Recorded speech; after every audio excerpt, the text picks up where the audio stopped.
महाराष्ट्र के राज्यपाल और तमिलनाडु के वरिष्ठ नेता सीपी राधाकृष्णन को एनडीए ने उपराष्ट्रपति पद का उम्मीदवार बना दिया है। नई दिल्ली में पार्लियामेंट्री बोर्ड की मीटिंग के बाद बीजेपी अध्यक्ष जेपी नड्डा ने राधाकृष्णन की उम्मीदवारी का ऐलान किया। सभी के साथ चर्चा हुई, सुझाव मांगे गए और उसके बाद फिर ये तय हुआ कि प्रत्याशी के रूप में हमारे महाराष्ट्र के राज्यपाल श्री सीपी राधाकृष्णन जी, चंद्रपुरम पुन्नासामी राधाकृष्णन जी, उनको हम एनडीए का प्रत्याशी बनाएंगे और वो एनडीए के प्रत्याशी के रूप में रहेंगे। एनडीए द्वारा सीपी राधाकृष्णन को उपराष्ट्रपति पद का उम्मीदवार बनाए जाने के बाद विपक्षी दलों ने अपनी प्रतिक्रिया जाहिर की। उपराष्ट्रपति के चुनाव को विपक्षी एकता के लिए बड़ी परीक्षा माना जा रहा है। इसके लिए तो आपको प्रतीक्षा करनी पड़ेगी 21 अगस्त तक। कौन चुनाव होगा, क्या होगा, पर एक चिंता मुझे जरूर है कि मोदी जी नहीं, मैं इस सदन का सदस्य था, वाइस प्रेसिडेंट के लिए एक पश्चिम बंगाल के गवर्नर होते थे धनखड़ जी, उनको ले आए थे। अभी तो 5 साल पूरे नहीं हुए, उन्होंने कैसे, क्यों चुनाव दोबारा हो रहा है? हमारी पार्टी क्यों सपोर्ट करे? ये क्या सवाल है क्या? सीपी राधाकृष्णन जी महाराष्ट्र के जरूर राज्यपाल है। 1 साल से वो महाराष्ट्र की गवर्नर की कमान संभाल रहे हैं। बहुत ही बैलेंस पर्सनालिटी है।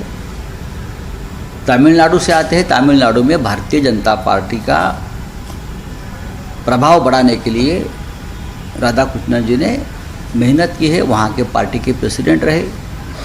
आरएसएस जनसंघ के साथ उनका रिश्ता है, जनसंघ के साथ काम किया है।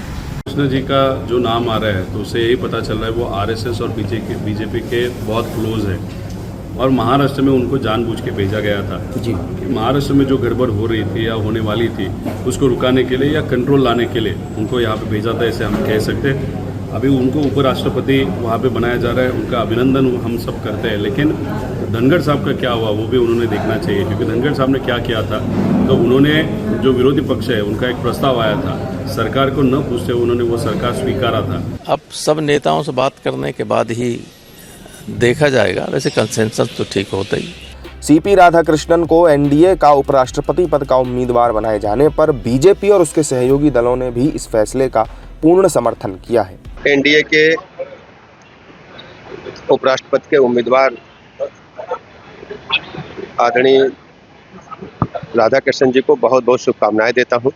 माननीय प्रधानमंत्री नरेंद्र मोदी जी का और अपने नेतृत्व का हृदय की गहराइयों से आभार प्रकट करता हूं। एक बहुत सुयोग्य प्रत्याशी उपराष्ट्रपति पद के लिए आप सबने दिया है। मैं बहुत बहुत बधाइयाँ और शुभकामनाएं। बिल्कुल हमारी पार्टी स्वागत करती है और एनडीए के उम्मीदवार घोषित हुए हैं और आदरणीय सीपी राधाकृष्णन जी साउथ इंडिया से आते हैं, दक्षिण भारत से आते हैं, पिछड़े वर्ग से आते हैं और हमारे नेता नीतीश कुमार जी हमेशा समावेशी विकास का बात की है। हम लोग का पूरा समर्थन है और बड़े अगले उपराष्ट्रपति वो देश के बनेंगे और हम लोग की पूरी शुभकामना है जदयू परिवार की तरफ से। एनडीए ने उपराष्ट्रपति पद के लिए अपना उम्मीदवार तो घोषित कर दिया, लेकिन विपक्ष की तरफ से नाम का ऐलान किया जाना अभी बाकी है। हालांकि विपक्ष अभी भी पूर्व उपराष्ट्रपति जगदीप धनखड़ के इस्तीफे को लेकर सवाल खड़े कर रहा है।